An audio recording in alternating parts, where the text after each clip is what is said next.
வணக்கம் டீச்சர்ஸ். நம்ம போன முறை டெட் பேப்பர் டூவில் 15 கொஷின் பார்த்தோம். அபிரேகா மாஸ்ல வரைக்கும் பார்த்தோம். ஸோ அடுத்து நம்ம 2வது பார்ட் 2வில் 16வது கொஷினாக என்ன பார்க்க போகிறோம் அப்படின்னா, பின்வருவனவற்றில் ஆளுமை பற்றிய தவறான கருத்துக்கள் எவை? 6வது யூனிட் இது.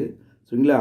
ஸோ ஆளுமை பற்றிய தவறான கருத்து என்னன்னு கேட்டிருக்காங்க. முதல்ல தவறானது அப்படின்னு பார்த்தீங்கன்னா என்னன்றது பார்க்கலாம். ஃபஸ்ட்டு, தனிநபரின் உடல் அமைப்பு மற்றும் ஒரு ஆளுமையை தீர்மானிக்கூடியதில்லை. அது உடல் அமைப்பு முக்கியம் கிடையாது. ஸோ இப்படி ஒன்றா இருக்கலாம். அவர்கள் நடக்கும் விதம் மற்றும் பேசும் விதமும் கிடையாது. இப்படி ஒன்றா இருக்கலாம். சரிங்களா? அடுத்ததாக அவர்கள் ஆடை அணிகின்ற விதம் ஏழ்மையாகவும் இருக்கலாம், பணக்காரர்கள் இருக்கலாம். இதெல்லாம் இல்லை. இது ரெண்டுமே சேர்ந்து இருக்கணும். உடலும் இருந்திருக்கும், அவர் நடக்கும் விதமும் சேர்ந்துருக்கணும், அவர்கள் ஆடை அணியும் விதமும் சேர்ந்துருக்கணும். மூன்றும் இருந்து அதில் அவர்களுடைய வெளியில் தெரிகின்ற அந்த அந்த கேரக்டர் ரொம்ப நல்ல குட் கேரக்டர் அதிகமாகவோ, ரொம்ப பேட் கேரக்டர் நல்ல பேண்ட் ஷர்ட்டு போட்டு குறைவாகவோ, நீடித்த அதாவது இன்னும் டெவலப்மெண்ட் ஆகிற மாதிரியோ, இல்லை இன்னும் மோசமான அளவு இருக்கலாம். அப்போது மூன்றும் சேர்ந்து இருக்கணும். சேர்ந்து வருகின்ற போது ப்ளஸ்ஸாவோ மைனஸாவோ இருக்கணும். அதுதான் ஆளுமைன்னு ஆர்ட் போர்டுன்னு சொல்கிறாரு, கேட்டெல்லாம் சொல்கிறாரு, யூனிக்காக பேட்டர்னு கில்போர்டு சொல்கிறாரு. அப்போது ஆப்ஷன் உங்களுக்கு இது சரி. அப்போ மீதியெல்லாம் தவறுனும் போது ஏ, பி மற்றும் டி. அப்போ டி சரியான விடை. அப்போது சி மட்டும்தான் ஆளுமை பற்றிய சரியான கருத்து, மற்றும் மூன்றும் தவறானது அப்படின்றத நம்ம இதை கெஸ் பண்ணியிருக்கணும். ஸோ ஆளுமையை பற்றி நம்ம யூனிட் 6ல் போட்டிருக்கோம். போன வாட்டி என்ன கேட்டாங்கன்னா, பிஜிடிஆர்பியில் போன வாட்டி கேட்ட கொஷனில் தனிப்பட்ட ஒருங்கமைப்பு தான் ஆளுமை அப்படின்றது கில்போர்டு மன உடல் பண்புகளின் தனிப்பட்ட ஒருங்கமைப்புன்னு ஆல்போர்டு சொல்கிறாரு. ஸோ அடுத்தது நடத்தை கோலங்கள் ஆளுமையின் தனித்தன்மை அமைப்புன்னு யூனிக் ஃபேக்டர்னு கில்போர்டு சொல்கிறாரு. இந்த மாதிரி ஒவ்வொருத்தரும் ஒரு இது சொல்கிறாரு. அவர் தாழ்வு மனப்பான்மையை க்ரியேட் பண்ணதுன்னு காரல் யூங் சொல்கிறாரு. ஓகேங்களா? ஆட்லர் சொல்கிறாரு. இந்த மாதிரி ஒவ்வொருத்தரும் ஒரு மாதிரி சொல்கிறாருங்க. ஸோ எல்லாருமே என்னென்ன சொல்கிறாங்கன்னு தெளிவாக தெரிஞ்சிருக்கணும். பட் ஆனால் எல்லாம் சேர்ந்த ஒரு கலவை அப்படின்றது தான் பர்சனாலிட்டி. அது ப்ளஸ்ஸாகவும் இருக்கலாம், மைனஸாகவும் இருக்கலாம். பட் அப்படின்றது தெரிஞ்சு வச்சுட்டா போதுமானது. ரைட். அடுத்ததாக 17வது கொஷின்ஸ் பார்த்தீங்கன்னா, பிரான்பென் பிரென்னர் தனது மாதிரியின் கால பரிமாணத்தை குறிக்க பயன்படுத்திய சொல் அப்படின்னா, இவர் யூஎஸ்ஏவோட மிகச்சிறந்த ஒரு கல்வியலாளர். ஸோ இவர் ரஷ்யாவில் பிறந்திருந்தார். ரஷ்யாவில் யூஎஸ்ஏவில் போய் பெரிய ப்ரொஃபஸர் ஆகிட்டார். இந்த பிரான்பென் பிரென்னர் அப்படின்றவர் போன வாட்டி இந்த புதுசாக கொடுத்துருக்காங்களே அப்படின்னு பார்த்தோம். ஸோ இவருடைய மாதிரி மொத்தம் எத்தனை 5 மாதிரி. அதில் கால பரிமாணம் அப்படின்னாவே நீங்கள் குரோனா சிஸ்டம், அதாவது குரோனா அமைப்பு என்று அழைக்கப்படும். இது நம்ம மெட்டீரியலை முழுக்க அந்த கான்செப்ட் பக்காவாக கேட்டாங்க. 2 கொஷின் வந்திருக்கு. ஒன்று அவர் எந்த இதுவோடு தொடர்புடையவர், எந்த தேரியோடு தொடர்புடையன்னு கேட்டிருந்தாங்க. இப்போ 2வதுல குரோனா அமைப்பு. இது ஆப்ஷன் சி அப்சல்யூட்லி சரியான விடை. ஸோ குரோனா அமைப்பு. அப்போ இவர் முதல்ல என்ன சார் பண்ணிங்கன்னா 5 சொல்லியிருக்கான்னு சொன்னீங்க இல்லையா? ஸோ இப்போ சும்மா தெரிஞ்சு வச்சுக்குவோம். ஒன்று மைக்ரோ சிஸ்டம். ஸோ மைக்ரோ சிஸ்டம்னா என்ன அப்படின்னு பார்த்தீங்கன்னா, நம்ம என்ன சொல்லணும்னா, நம்ம பெற்றோர்கள் பேரண்ட்ஸு, அப்புறம் அந்த குழந்தைங்க பிறந்திருப்பாங்க இல்லையா, அந்த பிரதர்ஹுட்டாக இருக்கிற அந்த குழந்தைகள், உடன்பிறப்புகள், அப்புறம் 3வதாக டீச்சரு, அப்புறமா ஸ்கூலில் இருக்கிற அந்த அந்த பேர் குரூப்ஸ்னு சொல்லுவாங்களே, அந்த பேர் குரூப்ஸ், அதாவது ஒத்த பாலுடைய குழந்தைகள். இவங்க எல்லாம் சேர்ந்த 1வதுல மைக்ரோ சிஸ்டம் சொல்கிறாரு இவர். யார்? பிரென்னர். 2வது என்ன சொல்கிறார் அப்படின்னா, அது மீசோ சிஸ்டம்ன்றாரு. ஸோ மீசோ சிஸ்டம் அப்படின்னா என்ன சார் அப்படின்னு கேட்டிங்கன்னா, இவர்களோட சொன்னோம் இல்லையா, இந்த பேரண்ட்ஸு, அப்புறமா இருக்கிற டீச்சர்ஸு, அப்புறம் நம்ம குழந்தைங்களுடைய அதாவது உடன்பிறப்புகள், அப்புறம் அவங்களுடைய வகுப்பறை தோழர்கள், இவர்களுடைய தொடர்புகள். 2வது அவருடைய தொடர்புகளை சொல்லுவாங்க. அவருடைய தொடர்புகள் தான் அடுத்த லெவல் அப்படின்றாரு. ஸோ 3வதாக ஒன்று இருக்கு இல்லையா, ஸோ 3வதாக எக்ஸோ சிஸ்டம் அப்படின்றாரு. இந்த எக்ஸோ சிஸ்டம்னா என்ன சார் அப்படின்னு கேட்டிங்கன்னா, அண்டை வீட்டார், அப்புறமா பக்கத்தில் இருக்கிற நம்ம தனியாக ஃபோன் வச்சுட்டு பார்க்குறாங்களா, அந்த மாதிரி செல்ஃபோன்லாம் சொல்லலாம். அப்புறம் பெற்றோருடைய நண்பர்கள், அது அப்புறம் முன்பின் அந்த பக்கத்தில் இருக்காங்க இல்லையா, அவருங்கள்லாம் இந்த எக்ஸோ சிஸ்டத்தில் இவர் சொல்கிறாரு. ஸோ 4வதாக என்ன சொல்கிறாரு அப்படின்னு பார்த்தீங்கன்னா, மேக்ரோ சிஸ்டம்ன்றாரு. ஸோ மேக்ரோ சிஸ்டம் அப்படின்றது பெருசு. காலேஜ் லெவலில் ஃப்ரெண்ட்ஸ் இருக்காங்க இல்லையா, சோசியல், அதாவது சமூக நண்பர்கள் சொல்கிறாங்க மேக்ரோ சிஸ்டம். ஸோ இந்த மேக்ரோ சிஸ்டம்னும் போது சோசியல், அது இருக்கிற எல்லா விதமான கேங்ஸ்டரையும் எல்லாரையும் நம்ம சொல்லலாம். இல்லை அது ரிச்சாக இருக்கலாம், இல்லை புவராக இருக்கலாம், அந்த அந்த இருக்கிற எந்த ஒரு இருக்கலாம் அந்த சூழலில் இருக்கக்கூடிய அந்த இடத்துல இருக்கிற பணக்கார பிள்ளைங்களோ அல்லது ஏழை பிள்ளைங்களோ அப்படின்ற மாதிரி தனியாக அது வந்து சொன்ன வந்து மேக்ரோ சிஸ்டம் அப்படின்றார். லாஸ்ட்டாக தான் வந்து இந்த கடைசியாக வந்து குரோனா சிஸ்டம், அந்த 5வது தான் அவர் வந்து குரோனா சிஸ்டம் 5th இது என்ன சார் இருக்குன்னா காலம் முழுவதுமே இருக்கும் அப்படின்வாங்க. ஸோ காலம் முழுவதுமே அவர் தொடரக்கூடியது. நான் இப்போ டீச்சராக இருக்கிறேன், டக்குன்னு இங்கேருந்து நான் எங்கே போடுறேன், வேறு இடத்துக்கு வேறு ஸ்கூல் மாதிரி போகும்போது அங்கே பிள்ளைங்களை கூட்டு போகும்போது அங்கே சேஞ்ச் ஆகுது. அங்கேருந்து திடீர்னு எனக்கு டீச்சர் வேலை வேணான்ட்டு நான் என்ன பண்ணுறேன், பேங்க்குக்கு போகிறேன், அது அமெரிக்காவுக்கு போகிறேன்னு வச்சுக்கோங்களேன், அமெரிக்காவுக்கு அங்கே கூட்டு போனால் அங்கே மாறுறது. இந்த மாதிரி வாழ்க்கை முழுதுமே தொடரக்கூடியதாக வந்து குரோனா சிஸ்டம் அப்படின்றாரு. ஸோ பிராட்பெண்டர் ரொம்ப அருமையான அற்புதமான கோட்பாட்டை சொல்லியிருக்காரு. இந்த 5த்தில் பார்த்தோம் என்ன பண்ணுங்க, வரிசைப்படுத்துக்கன்னு கேட்பாங்க. கொஷின் எப்படி வரும் தெரிஞ்சுக்கிறத நான் பேசிகிட்டு இருக்கேன். வரிசைப்படுத்துக்குன்னு கேட்பாங்க. இந்த பென்னர் எந்த நாட்டை சேர்ந்தவ அப்படின்னு கேட்பாங்க. அவர் அமெரிக்காவை சேர்ந்தவன்னு சொல்லுவாங்க. ஸோ இந்த மாதிரிலாம் அவங்களுக்கு இருக்கும். நெறிமுறையற்ற வாழ்க்கை என்று எதை பயன்படுத்துகிறாங்க, அது வந்து நெறிமுறையற்ற வாழ்க்கை, அது வந்து நான் நார்மேட்டிவ் லைஃப் அப்படின்னா குரோனா சிஸ்டத்தில் அடங்குது நம்ம தெரிஞ்சிருக்கணும். அடுமுறை கேட்கும்போது நெறிமுறையற்ற வாழ்க்கை நான் நார்மேட்டிக் லைஃப்னு சொன்னால் குரோமா சிஸ்டம்னு நமக்கு தெரியணும். ஸோ இந்த மாதிரி வினாக்கள் எல்லாம் அடுத்த முறை கேட்பாங்க, பார்த்துக்கலாம்.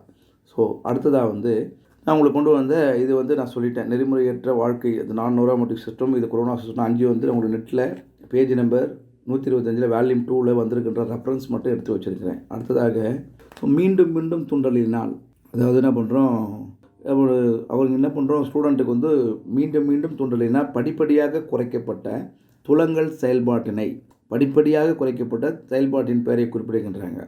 ஸோ ரெக்கவரி, ஜென்ரலைசேஷன், ஹேபிடேஷன்ஸ், அடுத்து வந்து இரிட்டபிலிட்டி அதுன்னு கேட்குறாங்க. மீட்சி, பொதுவாக்கல், பழக்கப்படுதல், மரபுரைன்னு சொல்கிறாங்க. ஸோ மீண்டும் மீண்டும் தூண்டலினால் படிப்படியாக குறைக்கப்பட்ட துலங்கல் அப்படின்னு சொல்கிறோம். தூண்டல்னால் என்ன, முதல் துலங்கல் என்ன, தூண்டல் துலங்கல் கோட்பாடு, ரெஸ்பான்ஸ் தேரி அப்படின்னு நமக்கு தெரிஞ்சிருக்கும். ஸோ அது வந்து என்ன ஆன்சர் வரும்னா, கரெக்டான ஆன்சர் வந்து ஆப்ஷன் வந்து சி, பழக்கப்படுத்துதல் அப்படின்றோம்.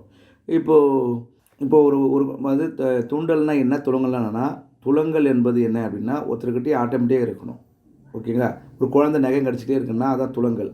இப்போ தூண்டல் அப்படின்னா நகத்தை கடிக்காதுன்னு நம்ம சொல்கிறது தான் வந்து துலங்கல். அப்போது அந்த குழந்தை மிரட்டுறோம், கடிக்காத என்ன அடிப்புன்னு நம்ம விரட்டிக்கிட்டே இருக்கணும் 4 முறை அப்படின்னும்போது படிப்படியாக வந்து அந்த குழந்தை நகத்தை கடிக்கிறது நிறுத்திடுது. ஸோ நகம் கடித்தல் என்பதை என்ன பண்ணுறது, படிப்படியாக நிறுத்திடுது. அதை தான் வந்து இவங்க என்ன பண்ணுறாங்க, பழக்கப்படுத்துவது அப்படின்றோம். இப்போ படி நம்ம சொல்லிக்கிட்டு இருக்கோம். அப்புறம் கொஞ்சம் கொஞ்சமாவது படிக்க ஆரம்பிக்கிறாங்க இல்லையா. ஸோ அதையும் நம்ம என்ன சொல்லலாம், படிக்க ஆரம்பிச்சிருவோம். இல்லைப்பா படிக்காமல் இருந்ததுன்னா வீணாக போயிடும்பா, வாழ்க்கை போயிடுமா, நம்ம குழந்தைங்கிட்ட நெகட்டிவாக இருக்காதப்பா, பாசிட்டிவாக மாறணும் நம்ம சொல்லிகிட்டே இருக்கும்போது நமக்காக என்ன பண்ணுவான், படிக்காமே இருக்கிறத விட்டுட்டு என்ன பண்ணுவாங்க, அந்த படிக்காமல் இருக்கிறத விட்டு கொஞ்சம் படிக்க வருவான் இல்லையா. இந்த மாதிரி நம்ம எல்லாம் இதெல்லாம் பழக்கப்படுத்துதல் என்று சொல்லுவாங்க. இது நம்ம வந்து கிளாசிக்கல் கண்டிஷன் இருக்குது, ஆப்ரண்ட் கண்டிஷன் இருக்குது, ஸோ மொயின்றி தவறை கற்றல் கண்டிஷன் இருக்குது. அதாவது லாஸ்ட்டாக இது மாதிரி விஷயங்கள்லாம் இருக்குது இல்லையா, தாண்டேக்கு, இவான் பாவ்லோ, அடுத்ததாக இருக்குது பிஎக்ஸ்கன், இது மாதிரி இதெல்லாம் வந்து வரும். முக்கியமாக வந்து இதை வந்து அதிகமாக சொன்னது வந்து வாட்சன் சொல்லுவார். சரிங்களா, ஓகே. அடுத்ததாக வந்து திருத்தப்பட்ட விளைவு விதி அப்படின்றத எட்வர்ட் லூயிஸ் தாண்டேட் அமெரிக்காவை சேர்ந்தவர். இவர் வந்து சொல்லுவார். இவரும் ஸோ இதே நம்ம வந்து என்ன பண்ணலாம், இதை உங்களுக்கு கொடுத்துருக்கேன். பேஜ் நம்பர் 281-82 வால்யூம் 1 படித்தால் இது வந்து பழக்கப்படுத்தல் வந்து விரும்பத்தக்கதாக எடுத்து கொடுத்துருப்போம், படிச்சிக்கலாம்.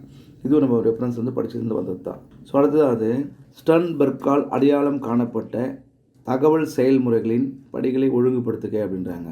அப்போது ஸ்டர்ன்பெர்க்கால், இது வந்து எஸ்கே மங்கள் புக்கு தான், இது எஸ்கே மங்கள் புக்கில் கிடைக்கப்பட்ட டைரக்டிவ்னா தான். ஸ்டர்ன்பெர்க்கால் அடையாளம் காணப்பட்ட தகவல் செயல்முறைகள், அப்போது இன்ஃபர்மேஷன் ப்ராசஸ் ஐடென்டிஃபைடு அப்படின்றாங்க.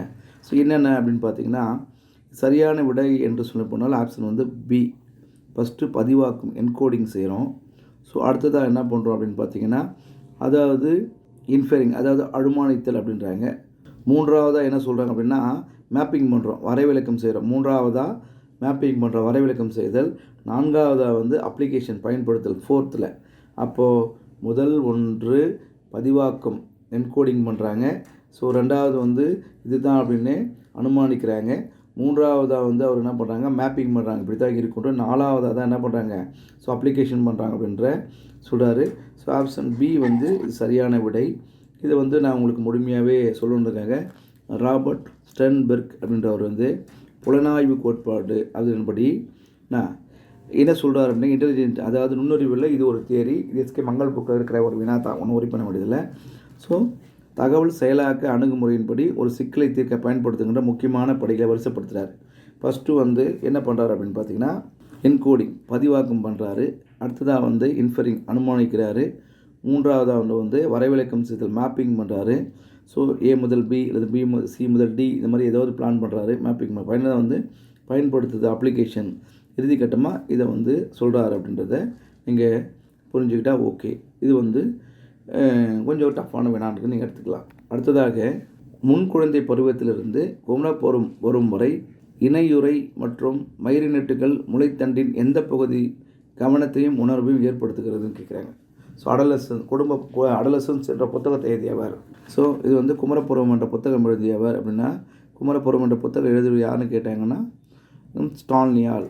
குமரப்பருவம் கொந்தளிப்போம் சிக்கல்களும் நிறைந்த பருவம் எது அப்படின்ட்டு பேப்பர் 1 கேட்டிருக்காங்க.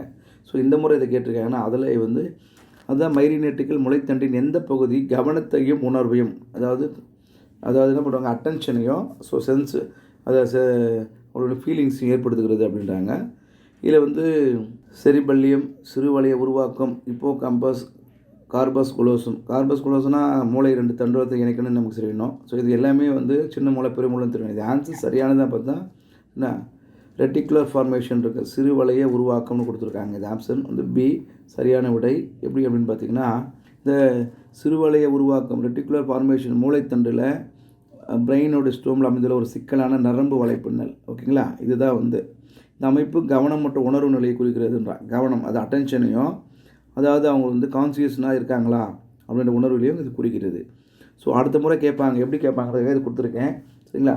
அடுத்ததாக வந்து செரிபெல்லம் அப்படின்னா என்ன அப்படின்னு பார்த்தீங்கன்னா இது ஒரு இயக்க ஒருங்கிணைப்பு மற்றும் சமநிலைப்படுத்துதல். அப்போ செரிபெல்லம் வந்து பேலன்ஸ் பண்ணுது. அப்போது இப்போகாம்பஸ் என்ன பண்ணுது அப்படின்னு பார்த்தீங்கன்னா இது நினைவாற்றலோடு தொடர்புள்ளது. இப்போகாம்பஸ் வந்து நினைவாற்றலோடு தொடர்பு. இது அடுத்த வாட்டி இது மாதிரிலாம் கேட்பாங்க. ஸோ பிஓஓ அல்லது அடுத்த டெட்டில் வரும்போது மாற்றி கேட்பாங்க பார்த்தீங்களே இல்லையான்ற மாதிரி. கார்பஸ் குலோசம் வந்து மூளையோட அரைவட்ட குடங்களை இணைக்கக்கூடிய வெள்ளை நிற நரம்பு திசு பாதை அப்படின்றது நமக்கு தெரியணும். ஸோ இது கூட டெட்டில் இது ஒரு 4 பழைய டெட்டிலாம் இந்த மாதிரி கேட்டிருந்தாங்க, எது இணைக்கிறதுன்னு கேட்டாங்க கார்பஸ் குலோசம். ஸோ அதெல்லாம் பார்த்தா அவங்க அதுக்கு ரெலவெண்ட்டாக இருக்கிறதே எடுக்கிற மாதிரி இருக்குது. ஸோ இது வந்து சரியான விடை. சரிங்களா. ரெட்டிகுலர் ஃபார்மேஷன்றது சரியானது. இது குமரப்பருவத்தில் அவருடைய உணவுகளையும் அடுத்தது அவருடைய கவனத்தையும் சரி பண்ண பண்ணக்கூடிய ஒரு வலைப்பின்னல் அப்படின்ட்டு சொல்லிட்டாங்க. ஸோ அடுத்ததாக 21வது ஆளுமையின் 5 பெரிய காரணிகளுக்கு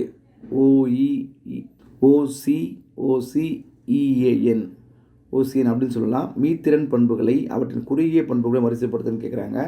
சற்று இது வந்து ரொம்ப இருக்கிறதுக்கு கடினமான வினா. ஸோ இது வந்து ஆன்சர் வந்து பி ஆன்சர். முதல்ல இது வந்து என்ன பெரிய காரணின்னு பார்த்தா தான் நமக்கு தெரியும். சரிங்களா. இப்போ அப்படி பார்க்குறப்ப பார்த்தீங்கன்னா ஸோ பி சரியான விடை. ஃபஸ்ட்டு வந்து பல்வேறு வகையான அல்லது வழக்கமான ஆர்வம் இல்லை வெரைட்டிஸ் அண்டு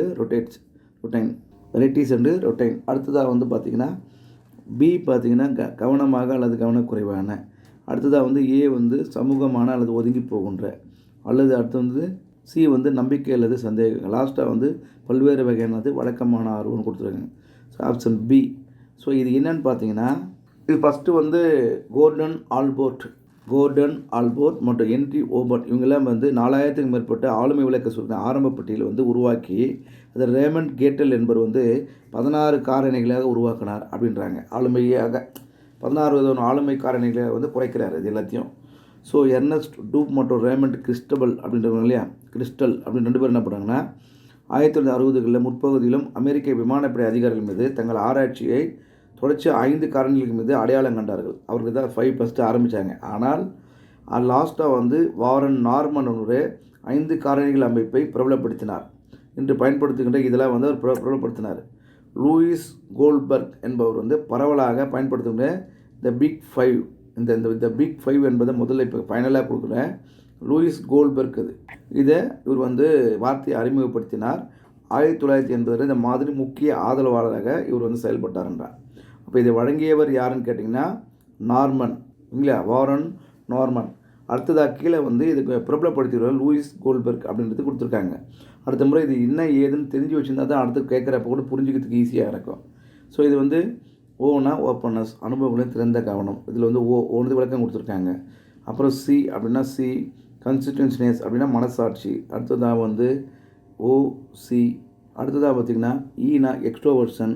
புறத்தெரிதல், புறத்த நிலையில் உள்ள ஒரு புறமுகத்தான் என்று சொல்லலாம். ஆப்ஷன் ஏ அப்படின்னா அக்ரிபிள்னஸ்னால் இணக்கத்தன்மை இருக்குது. என் வந்தால் நியூரோட்டிசம் அப்படின்றாங்க, நரம்பியல், மனவெழுச்சி உறுதி அப்படின்றாங்க. இது 5 தான் அவங்க கொடுத்துருக்காங்க. இதை வேணால் கொஞ்சம் கடினமானது தான், பட் இது வந்து டஃப்பான கொஸ்டின் நம்ம வச்சுக்குவோம். சரிங்களா? அடுத்த முறை வந்தால் இது என்னான்றதை பார்த்துக்கலாம். மறுபடியும் இதை வரிசைப்படுத்துங்கன்னு வாங்க, யார் சொன்னாங்கன்னு கேட்பாங்க. இந்த மாதிரி விஷயங்களில் நம்ம உள்வாங்கி தெரிஞ்சு வச்சுக்கிறது நல்லது. ஸோ அடுத்ததாக வந்து பின்வருவனவற்றில் எவை மின்கற்றலின் அம்சங்கள் ஆகுன்றாங்க. இது ரொம்ப மின்கற்றலை தான் வந்து டைரக்ட் ஈஸியான கொஷின்ஸு. உடனடி வளர் மதிப்பீடு இருக்கும், போதுமான பல்லூடக திறன்கள் இருக்கணும், நிகழ்நேர கற்றல், இது வந்து ரியல் டைம் லேர்னிங் கிடையாது, எப்போனா படிச்சுக்கிறது இது கிடையாது. அப்போது கருத்தியல் கருத்துக்களை அறிமுகப்படுத்தல் இதில் பண்ணலாம். அப்ராக்ட் சிந்தனையில் உள்ள பூமி எப்படி இருக்கும், சூரியன் எப்படி உருவாச்சுன்னு சொல்லலாம், நம்ம நிறைய இதில் வந்து சொல்ல முடியும். அப்போ வந்து இது இதெல்லாம் முக்கிய அம்சங்கள்னால் 1, 2, அப்போ டி, அப்போ ஏபி மற்றும் டி சரியானது. அப்போ ஆன்சர் சி, ஏபிடி சரியானது. இது வந்து ரியல் டைம் லேர்னிங் கிடையாது. அப்போது ஒன்று தெரிஞ்சால் மீதியெல்லாம் கட்டாக போட்டுடலாம். ஸோ இருந்தாலும் இது எல்லாம் தெரிஞ்சால் தான் போகிற மாதிரி கொடுத்துருக்காங்க. ஆப்ஷன் சி சரியான விடை. இது வந்து நம்ம வந்து இ லேர்னிங்கில் இது வந்து வெரிஃபிகேஷனில் பல்லூடகத்திறன், கருத்துக்கள், உடனடி வளர்நிலையெல்லாம் இதில் இருக்குன்றதுக்காக விளக்கம் கொடுத்துருக்கேன்.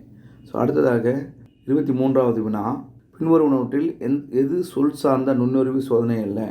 ஒவ்வொரு வாட்டியும் கொஷின் கேட்குற மாதிரி வந்து வெர்பல் டெஸ்ட், நான் வெர்பல் டெஸ்ட் அடிக்கடி கேட்குறாங்க. பாட்டியா, அலாங் சோதனை, பெட்டர் பேட்சன் சோதனை, வெஸ்லருடைய சோதனை, கில்போர்டோட சோதனை நிறைய வந்துட்டு இருக்கும், ஆல்பர்ட் பீனாவுடைய சோதனையும் வந்துகிட்டே இருக்கும்.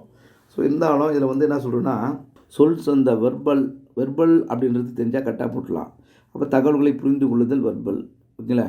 அடுத்து புரிந்து கொள்ளுதல் காம்ப்ரிஹென்ஷன்னா வெர்பல். இடக்கையல்வெளி வந்து டிஜிட்ஸ் பண்ணாவும் நம்ம வந்து எண்களை வந்து சொல்கிறோம் அப்படின்ற மாதிரி நமக்கு தெரியும். 3மே இருக்குது. இப்போ இலக்க குறியீடு டிஜிட் சிம்பிள், அப்படி சிம்பிள்னு வரும்போது இல்லைன்னு தெரியல. அப்போ ஏபிசி கட்டாக போட்டலாம், ஓகேங்களா? இதில் வந்து எது சொல் சார்ந்த நுண்ணறிவு அல்லன்னு கேட்குறாங்க. அப்போ 3 சொல் சார்ந்தது, சொல் சாராது. அப்போ டி, அப்போது டி மட்டும், அப்போது ஆப்ஷன் டி மட்டும் சரியான விடை. அப்போது டிஜிட் குறியீடு, இலக்க குறியீடுனா என்ன அப்படின்னு பார்க்குறோன்னா, டி ஆன்சர்ஸ் பார்த்தோம்னா இது வந்து டிஜிட் சிம்பிள்னால் இந்த மாதிரி இருக்கும். இங்கே பாருங்கள், 1, 2, 3, 4, 5 இருக்குல்ல. ஒரு குழந்தை 1ஆம் கிளாஸ் படிக்கிறப்போ 1 கீழே 1னா இது கீழே இதை போகிறது பாருங்கள், 1 கீழே இப்படி போடணும், 2 கீழே இப்படி போடணும். ஸோ இதுக்கு படிப்புலாம் கிடையாது, கோடு பார்த்து வரைகிற டிராயிங் மெத்தட் தான் இது. ஸோ விசைப்பலகையை வந்து பயன்படுத்தி எண்களுக்கு இணையான குறியீடுகளை விரைவாக கண்டறிந்து எழுதுவார், வேகமாக எழுதலாம். இதுக்கு வந்து மொழி அறிவுலாம் தேவையில்லை, காட்சி பகுப்பாய்வு, செயலாக்க வேகம், கை அசைவு மட்டும்தான் தேவைப்படுது. இதுதான் வந்து நம்ம சொல்கிறாங்க இல்லை. இது வந்து யார் இதெல்லாம் சொல்லியிருக்காங்கன்னா, வெஸ்லர் வந்து இதை பயன்படுத்தியிருக்கார் அதிகமாக, வந்து டிஜிட் வந்து வெஸ்லர், ஓகேங்களா? ஸோ இது வந்து இதுதான் இப்போ இல்லை அப்படின்றதும் இருக்குது. இது வந்து கொஞ்சம் டெப்த்தாக கேட்குறது கொஷின் தான். இது வந்து பார்த்திங்கன்னா எஸ்கே மங்கள் புக்கில் வந்து ரிவ்யூ பண்ணது தான், அது உள்ளே இருக்குது. அடுத்ததாக வந்து புரிந்து கொள்ளுதுன்னா என்னன்றது, டிஜிட்ஸ் பண்ண என்ன, அடுத்ததாக வந்து மீதிலாம் உங்களுக்கு சொல்லிட்டேன். ஸோ 24வது கொஷின், முன்பள்ளி பருவத்தில் ஏற்படும் சம வயதினுடைய சமூகப்படுத்தின் வளர்ச்சியின் படிநிலையை வரிசையாக்கம் செய்யன்னு கேட்குங்க. அப்போ என்ன சொல்கிறாங்க, arrange the development of their sociability during the preschool years, அது சின்ன வயசில், அது முன்பள்ளியில். ஸோ முன்பள்ளியில் குழந்தைங்க இருக்கிறது ஃபஸ்ட்டு, அது ஒரு குரூப்பு. ஜின் பியாஜோடைய குழந்தைங்க எந்த மாதிரி அறிவு பிரகாரம் வளருவாங்க அப்படின்னு கேட்டிருந்தாங்க, 0-2 வயசு வரைக்கும். இதை வந்து ப்ரைமரி ஸ்கூலில் எப்படி வளருவாங்க அப்படின்னு கேட்குறாங்க. இது வந்து பார்த்திங்கன்னா எது போடலாம் சார் கரெக்டாக இருக்கும் அப்படின்னா, ஃபஸ்ட்டு வந்து நான் சோசியல் ஆக்டிவிட்டின்னு நம்ம எடுத்துக்கலாம். ஃபஸ்ட்டு வந்து அப்போ தான் அது தெரிஞ்சுருந்தாவே ஓகே. ஸோ நான் சோசியல் ஆக்டிவிட்டி ஆப்ஷன் வந்து சி ஃபஸ்ட்டு இருக்குது. 1 கரெக்டாக தெரிஞ்சாவே நான் போட்டுடலாம். அப்போது ஃபஸ்ட்டு நான் சோசியல் ஆக்டிவிட்டி தான், எதுவுமே தெரியாது அவங்களுக்கு. ஸோ சும்மா விளையாடிட்டு இருப்பான், ரோட்லேயோ வீட்லேயோ அங்கேயோ உட்காந்துட்டு இருப்பான், அதான் இது. ஸோ அப்புறம் 2வது பார்த்தா இணையொத்த விளையாட்டு. ஸோ இவனும் விளையாடுவான், அவனும் விளையாடுவான். இவன் ஒரு பொருள் வச்சுன்னு விளையாடுவான், அவன் பொருள் வச்சுருவான், 2 பேரும் டிஸ்டர்ப் ஆக மாட்டாங்க. ஸோ இது வந்து ஏ. ஸோ இது வந்து பேரலல் ப்ளே அப்படின்னு நம்ம சொல்லலாம். 3வதாக வந்து பார்த்திங்கன்னா அசோசியேட்டிவ் ப்ளே, ஏபுடைய இவங்க 2 பேரும் மிங்கிளாகி என்ன மாதிரி விளையாடுறாங்களோ அதே மாதிரி விளையாடுவாங்க. ஸோ 4வது லாஸ்ட்டாக இருக்கிறது தான் வந்து கூட்டுறவு விளையாட்டு அப்படின்றாங்க. ஆப்ஷன் சி வந்து அப்சல்யூட்லி சரி. இதை யார் சொன்னாங்க அப்படின்னு பார்த்தீங்கன்னா, மில்ட்ரட் பாட்டன் அப்படின்னு சொல்கிறாரு. நான் சொல்கிறாரு, ப்ரீ பிரைமரி ஸ்கூலில் இருக்கிற பசங்களுக்கான விளையாட்டை கண்டுபிடிச்சவர் மில்ட்ரட் பாட்டன் 1929 சொல்கிறார். யூஎஸ்ஏ சைக்காலஜிஸ்ட் இவர். ஸோ முனைவர் ஆய்வு பட்டியலில் தான் அதை கொடுத்தாரு. ஸோ அவர் வந்து 2லேருந்து 5 வயசு வரைக்கும், எத்தனை வயசில், 2 to 5 ஏஜுக்குள்ளே இருக்கிற பசங்களுக்கு அதாவது கொடுத்தாரு. ஸோ அப்படின்றத நம்ம தெரிஞ்சு வச்சுக்குவோம். இதில் வந்து பார்த்திங்கன்னா சமூகம் அல்லாத நடவடிக்கை நான் சோசியல் ஆக்டிவிட்டி 1. இது வந்து குழந்தை வந்து தனியாக விளையாடுகிறது. யாருமே யார் இருக்காங்க, யார் பார்க்குறாங்களாம் பார்க்காது, தனியாக விளையாடும். இணையொத்த விளையாட்டுன்னு வந்து இப்போ பேரலல் ப்ளே அப்படின்னு வந்து குழந்தைகள் அருகருகே ஒரே மாதிரி பொம்மைகளாக விளையாடுகிறார்கள். ஆனால் யாரும் வந்து தொடர்பு கொள்ள நேரடியாக தொடர்பு கொள்ள மாட்டாங்க. தனியாக விளையாடுவாங்க, அவ்வளோதான். ஒரு பக்கம் மண்ணு கோபுரம் கட்டினான்னா குழந்தை ஒரு பக்கத்தில் இருக்கிறவனும் கோபுரம் கட்டிகிட்டு இருப்பான், இந்த மாதிரி. So parallel play. இயைபுடைய விளையாட்டுகள் அசோசியேட்டிவ் ப்ளேன்னு ஒருவர் கூட தொடர்பு கொண்டு பொம்மைகளை பகிர்ந்து கொடுக்குறாங்க. இவன் பொம்மை அவனுக்கு கொடுக்குறான், அவன் பொம்மை இவங்களுக்கு கொடுத்து 2 பேரும் அது அசோசியேட்டிவாக இருக்காங்க. அதாவது இயல்புடையது. அடுத்து கூட்டுறவு விளையாட்டும் போது கோஆப்ரேட்டிவ் விளையாட்டின்படி ஒரு பொதுவான இலக்கை அடைய விதிகளின்படி விளையாட இணைந்து செயல்படுகிறார்கள். கண்ணாமூச்சி ஆடுறாங்கன்னா யார் போய் ஒளிகிறாங்க, மறுபடியும் வராங்க. இல்லை செஸ் விடுறாங்கன்னா அந்த மாதிரி. ஸோ இந்த மாதிரி விளையாட்டு வந்து இதில் ஒரு கொஷின், அதில் ஒரு கொஷின் கேட்டிருந்தாங்க. சரிங்களா? ஸோ மில்ட்ரேட் பாட்டனுடைய முன்னேறப்பட்ட ஆய்வில் 2லேருந்து 7 வயசுக்கானதில் இது மாதிரி கொடுத்துருக்காரு. ரைட். அடுத்ததாக 25வது கொஷின். ஸோ காலவரிசைப்படி பின்புற நுண்ணறிவு கோட்பாடை ஒழுங்கமைக்கும்ன்றாங்க. ஸோ இது வந்து நம்ம கொடுத்த மெட்டீரியல்லேருந்து பக்கா வந்துருச்சு. கார்ட்னருடைய நுண்ணறிவு கோட்பாடு, கில்போர்டு, ஸ்பேர்மன் போது ஒற்றைக்கரனா ஆல்பர்ட் பினே, அப்போ ரெட்டை ஸ்கோரனா ஸ்பேர்மேனு இங்கிலாந்துக்காரு ரெட்டைக்கரணி. அப்புறம் வந்து 3வது வந்து தஸ்டோன், அது பல்காரணி கூட மல்டிஃபேக்டர் தேரி. இல்லைங்களா? இது வந்து ப்ரைமரி மென்டல் எபிலிட்டி தேரி. அப்போது சி வரணும், சி மற்றும் டி. அப்போ ஆன்சர் சரியானது. So Guilford 1967 structure of the கட்டமைப்பு கோட்பாடுன்னுவார். அப்போ பி. ஸோ கார்ட்னர் நுண்ணறிவு கோட்பாடுன்றது ஏ. ஆப்ஷன் ஏ வந்து அப்சல்யூட்டிவ் சரியான விடை. இது வந்து நம்ம மெட்டீரியல் கொடுத்துருக்கீங்களா கொடுத்துருக்கோம். ஃபஸ்ட்டு வந்து சார்லஸ் ஸ்பேர்மேன் முதல்ல வந்துடுவார், இங்கிலாந்து நடித்த அந்த இவருடைய ஸ்பேர்மேனு. அடுத்ததாக வந்தோன்னா தஸ்டோடைய குழு காரணி கோட்பாடு. ஸோ அடுத்து 2வது வந்துருச்சு. 3வதாக பார்த்தீங்கன்னா கில்போர்ட் நுண்ணறிவு அமைப்பு முப்பரிமாண கொள்கை 3வதாக வந்துருச்சு 1956. 4வதாக பார்த்தீங்கன்னா காரனுடைய பல்வகை நுண்ணறிவு கோட்பாடு தேரி ஆஃப் மல்டிபிள் இன்டெலிஜென்ஸ் அப்படின்றத இவர் வந்து 8 சொல்லியிருப்பார். ஸோ இது எல்லாமே கரெக்டாக வந்துருச்சு. இது எல்லாமே தேரியாகவே கொடுத்துருக்கோம். ஸோ தேரியோட ஆத்தர்ஸை கொடுக்குறதுனால இந்த கொஸ்டின் ஈஸியாக நம்ம போட்டிருப்போம். ஓகேங்களா? ரைட். அடுத்ததாக ஸோ கொஸ்டின் நம்பர் 26. கீழே கொடுக்கப்பட்டவற்றில் எது ஆழமான புலன்காட்சியின் வரையறை அல்லன்னு கேட்குறாங்க. ஸோ அதை ரொம்ப டெப்த் பர்செப்ஷனாகவே புலன்காட்சி கண்ணால் பார்க்குறது. இது வந்து உலகை 3 பரிமாணங்களில் ஆராய்கின்ற ஒரு திறன். ஸோ வந்து இது பர்ஃபெக்ஷன் பார்க்கும்போதே ஒருத்தர் வந்து இப்போ பார்க்குறோம், அவர் வந்து இறந்து போயிருக்காருல, இல்லை செத்து போயிருக்காரு, உயிரோடு இருக்காரு, நம்ம எதுவும் கண்டுபிடிச்சிட முடியும் இல்லையா?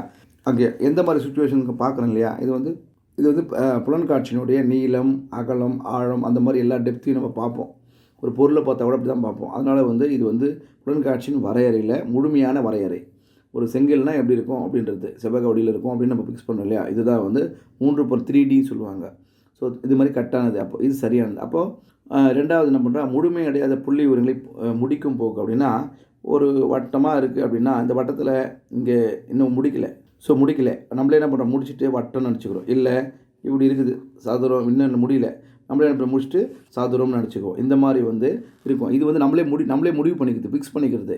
ஸோ அதனால் இது வராது. ஸோ ஒரு பொருளையோ அல்லது ஒழுங்கு பின்னணியிலோ இருப்பதாக உணரும் போக்கு. ஸோ நம்ம என்ன பண்ணுறோம், ஒரு பொருள் இருக்குது, அந்த பொருளுக்கு பின்னாடி என்ன இருக்குது, அதாவது இப்படி இருக்குது அப்படின்னா நம்மளே என்ன பண்ணுறோம், ஒரு ஃபிக்ஸ் பண்ணிக்குவோம். இது வந்து இந்த சிரிச்சுக்கிட்டு இருக்காங்கன்னா இங்கே இருக்கிற வந்து இது என்ன ஹாஸ்பிட்டலில் இது என்ன இருக்குது அப்படின்னு நம்ம வந்து கெஸ் பண்ணுவோம் இல்லையா? ஸோ அந்த பொருட்களையோ அல்லது உருவங்களையோ பின்னணியில் இருப்பதாக உணரும் போக்கு. இதுக்கு முன்னாடி இந்த மாதிரி மக்கள்லாம் இங்கே இருப்பாங்க, போவாங்க அப்படின்னு நம்மளே வந்து என்ன பண்ணுறோம், ஃபிக்ஸ் பண்ணிக்கிறோம். இந்த மாதிரி நம்மளே வந்து முடிவு பண்ணிக்கிறது. இங்கே வந்து இது மாதிரி தான் மக்கள் இருக்காங்கன்னு நினச்சிக்கிறோம். அப்படி கிடையாது, இங்கே வந்து வேறு மாதிரி ஸ்கூல் இருக்கலாம் இல்லையா? அதனால் வந்து இதுவே நம்மளே ஃபிக்ஸ் பண்ணுறோம். ஸோ மனிதர்கள் எந்த மாதிரி இருக்கிறாங்க நம்மளே அந்த இடத்த கொஞ்சம் ஃபிக்ஸ் பண்ணி மைண்டில் ஃபிக்ஸ் பண்ணுறது.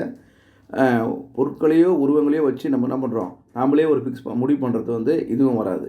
ஸோ அடுத்ததாக வந்து சமகாலத்தில் நடக்கும் 2 செயல்களில் தொடர்புடையதாக கருதும் போக்கு. ஸோ சமகாலத்தில்னால் இப்போ நம்ம மழை காலமாக இருக்குது, மழை காலத்தில் சளி பிடிக்குது, இல்லை ஒரு மாத்திரை போடுறோம், அது விட்டமின் மாத்திரை போடுறோம்னா விட்டமின் மாத்திரை போட்டாவே எப்பயுமே சளி பிடிக்காதுன்னு நினைப்போம். அப்படி கிடையாது. மழைக்காலம் வந்தாவே ஆட்டோமேட்டிக்காக என்ன பண்ணிக்கும், சளி பிடிக்கும் அப்படின்னு நமக்கு தெரியணும் இல்லையா? இது போல் விஷயம் தெரியாமல் நாமளே ஒரு மனசாட்சிப்படி ஒரு உணர்வோம், மனசாட்சிப்படி நடந்துக்கிறோம். அதனால் இதுவும் வந்து கிடையாது. அப்போது சரியானது ஆழமான புலன்காட்சி ஒன்று தான். உலகை 3 பரிமாண ஆராய்கின்ற திறன் ஆப்ஷன் ஏ மட்டும்தான் சரியானது. அப்போது பிசிடி வந்து தவறானது, அதாவது வரையறை அல்லன்றான், வரையறை அல்ல. அப்போது பிசிடி அப்போ ஆப்ஷன் சி வந்து சரியான விடை. அப்போது வந்து சி அப்படின்றது ரொம்ப இதெல்லாம் இன்னும் கொஞ்சம் டெப்த்தாக விஷயங்கள் படிச்சுக்கணும். அதாவது பர்செப்ஷனாக என்ன, அடுத்ததாக இருக்கிற அதில் 5 டைமென்ஷனில் என்ன மாதிரிலாம் இருக்குது. ஸோ எல்லாமே பார்த்த டாக்டிக்ஸ்னால் என்ன, எல்லாமே தெரிஞ்சால் தான் நம்மளால் போட முடியும். ஸோ இது நம்ம 5மே தெரிஞ்சிருந்தால் ஓரளவுக்கு இருக்கும். ஸோ இதுக்கான கோட்பாடுகள் கிட்டத்தட்ட ஒரு 8 கோட்பாடுகள் இருக்கும். அந்த 8 கோட்பாடுகள் நம்ம தெரிஞ்சிருந்தால் இனிமேல் வரும் காலங்களில் அந்த ஒரு மார்க்கை நம்மளால் போட முடியும்.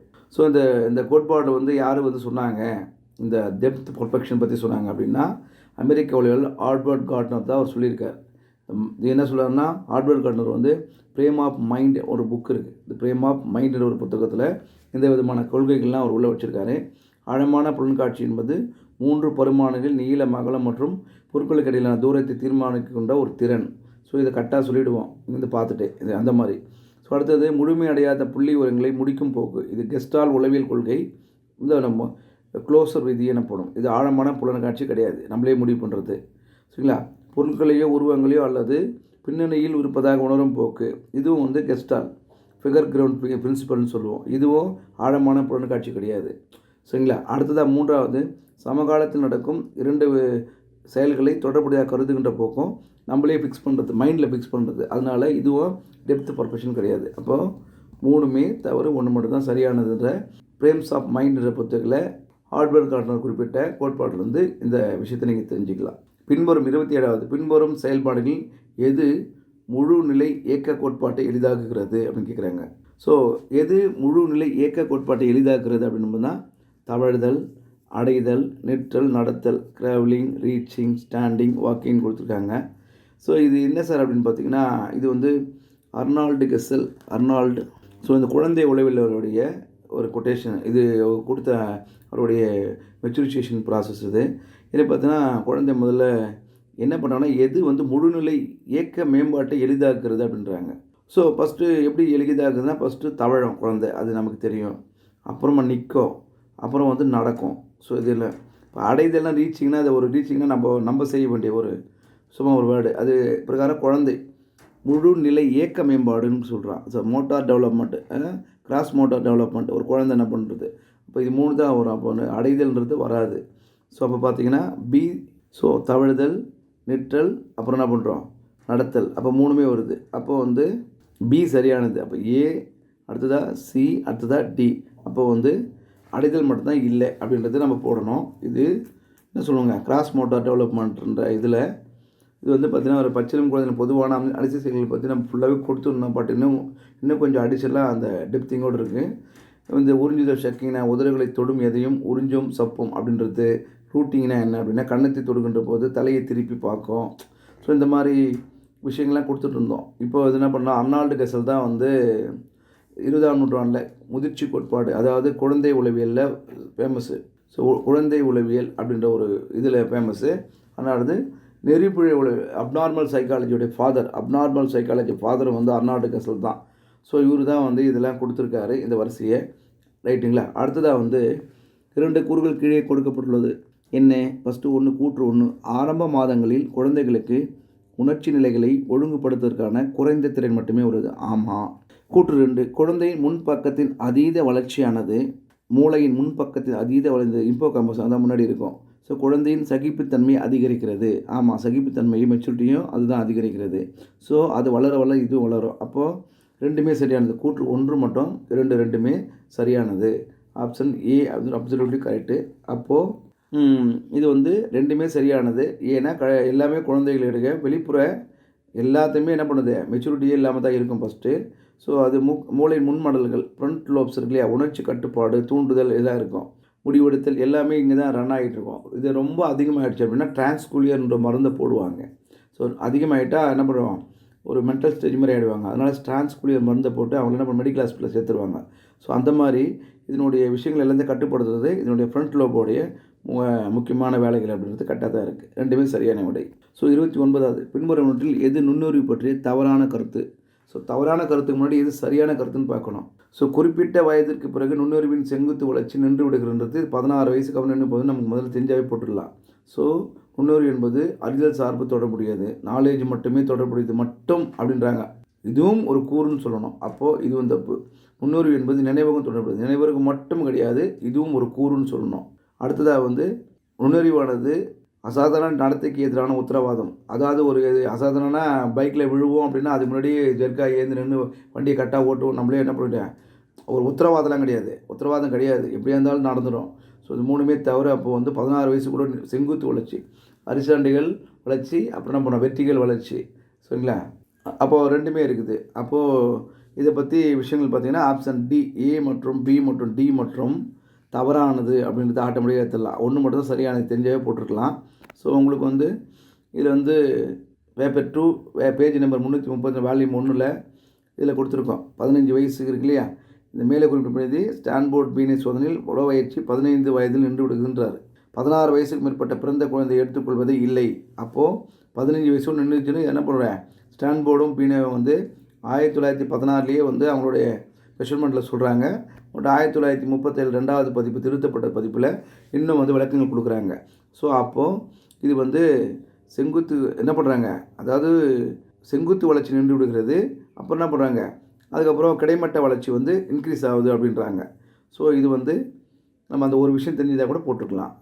ஸோ கடைசியாக 30வது கொஷின் பார்த்திங்கன்னா ரொம்ப ஈஸியான கொஷின்ஸு. ஸோ இது வந்து ஆத்தர் பார்த்தாவே போட்டுருவோம். ஆக்க நிலையுறுத்தம் இவான் பாவ்லோ, ரஷ்யா நாட்டை சேர்ந்தவர், நோபல் பரிசு பெற்றவர். அப்புறம் கனெக்டிவிசம் அப்படின்ற வந்து தொடர்பியல் இயல் தாண்டேக், எட்வர்ட் லூயிஸ் தாண்டேக் வந்து அமெரிக்காவை சேர்ந்தவர். செயல்பாடு ஆக்க நிலையுறுத்தம் ஸ்கின்னர் வந்து அமெரிக்காவை சேர்ந்தவர். ஸோ அனுபவ கற்றல் அது காரல் ரோஜர், அது எக்ஸ்பெரிமெண்டல் லேர்னிங்னா வந்து காரல் ரோஜர், அல்லது சமரச மறைமுக அறிவுரை பகுதிகளின் தந்தை, அது அனுபவ கற்றல் காரல் ரோஜர் வந்து இது இருக்குது. அப்போ ஆப்ஷன் வந்து சி 2 அப்சல்யூட்லி கரெக்டாக இருக்குது. ஸோ சி ஏக்கு 3வது இருக்குது, அடுத்ததாக பிக்கு வந்து 4வது இருக்குது கனெக்டிவிசம், அடுத்ததாக வந்து சிக்கு வந்து 1 இருக்குது. ஸோ 2 எல்லாம் அப்சல்யூட்லி கரெக்டு. இது வந்து சி வந்து சரியான விடை. நம்ம பார்த்தோம்னா இவான் பாவ்லோவுடைய தேரி கொடுக்கும்போது அவர் யார், எந்த நாட்டை சேர்ந்தவர்னு இதில் கொடுத்துருக்கோம். ஸோ அவருடைய கனெக்டிவ் அது வந்து ஆக்க நிலையுறுத்த கோட்பாடு தானே. ஏதாவது மிட்டாய் கடையை பார்க்கின்ற போதே வாயில் எச்சில் ஊறுகிறது குழந்தைகளுக்கு, இது எந்த விதமான ஆக்க நிலையுறுத்தலும் கேட்கலாம். இது வந்து இவான் பாவ்லோவின் ஆக்க நிலையுறுத்தலும் கோட்பாடு. இந்த மாதிரிலாம் நம்ம கொஷின் கூட வரும். ஸோ அடுத்ததாக வந்து தாண்டேக்கோட இணைப்பு காதம், அது ஆயத்த நிலை, அடுத்தது பயிற்சி நிலை, அடுத்ததாக 3வது என்ன சொல்கிறோம் விளைவு விதி. 3 விதமான விதி, குழந்தைகளை ரெடி பண்ணணும், அடுத்தது பயிற்சி அளிக்கணும், அப்புறமா தான் உங்களுக்கு விளைவு வரும் அப்படின்றது இவர் சொல்லி வைப்பார். இவர் வந்து அமெரிக்காக்கார் தான். ஸோ மீதி நம்ம இதிலே வந்து ஸ்கின்னர் இதிலே எல்லாத்தையும் போட்டிருக்கோம். ஸோ இதெல்லாம் பார்த்துட்டோம். ஆக மொத்தம் நம்ம இனிவரும் காலங்களில் ஒரு கான்செப்ட் என்பது அந்த கான்செப்ட் ஃபுல்லாக படிச்சிருக்கணும். அது ஃபுல்லாக கரெக்டாக வந்து நம்ம என்ன பண்ணியிருக்கோம், எக்ஸிக்யூட் பண்ணியிருக்கணும். அதுக்கெல்லாம் நல்லா ரிவிஷன் பண்ணியிருந்தால் தான் நம்ம ஃப்யூச்சரில் நல்லா பண்ண முடியும். ஏன்னா இந்த வினா எந்த மாதிரி இருக்குதுன்னா டைரெக்டாக எழுதிட்டு போங்கன்றது வந்து பேப்பர் 1 தான் இருக்குது. ஸோ கோல்பர்குடைய ஒழுக்க நிலைகள் மொத்தம் எத்தனை, 1 2 3 4ன்னு கொடுத்துருக்காங்க. ஸோ 3 நிலைகள் அப்படின்னு போடுறோம். ஸோ குமரப்பருவம், சிக்கல்கள், மன கொந்தளிப்பு நிறைந்த பருவம், ஸ்டான்லியால்னா அது 1ல் இருக்குது. அதே வந்து இங்கே வந்து 2ல் பார்த்தா இந்த மாதிரி வேறு மாதிரி இருக்குது. அப்போது இதெல்லாம் நம்ம வந்து இன்னும் கொஞ்சம் டெப்த்தாக படிக்க வேண்டிய காலகட்டமாகிடுச்சு. அதனால் ஆங்கில நூல்களுடைய தமிழாக்கமான மூல நூல்களான இந்த புத்தகங்கள்லாம் நீங்கள் பயன்படுத்துவது உங்களுக்கு சிறப்பாக இருக்கும். ஒரு 15 to 16 மார்க் கொடுக்கலாம். மீதியை வந்து நீங்கள் என்ன பண்ணலாம், இந்த முறை பிடிக்காது, அடுத்த முறை இதோட டஃப்பாக கேட்பாங்களோலாம் நினைக்க வேணாம். ரொம்ப இதிலே இருக்கிறதே கேட்குற ஈஸியாக கேட்டால் என்ன பண்ணுவீங்க. அதனால் நாம் செய்கிற வேலையை சிறப்பாக செஞ்சால் நமக்கு கிடைக்கிற வேலை நமக்கு தவிர வேறு யாரும் கிடைக்காது. அதை சிறப்பாக படிக்கணும், சிறப்பாக முடிக்கணும். ஸோ வெற்றி பெற என்னுடைய வாழ்த்துக்கள் டீச்சர்ஸ்.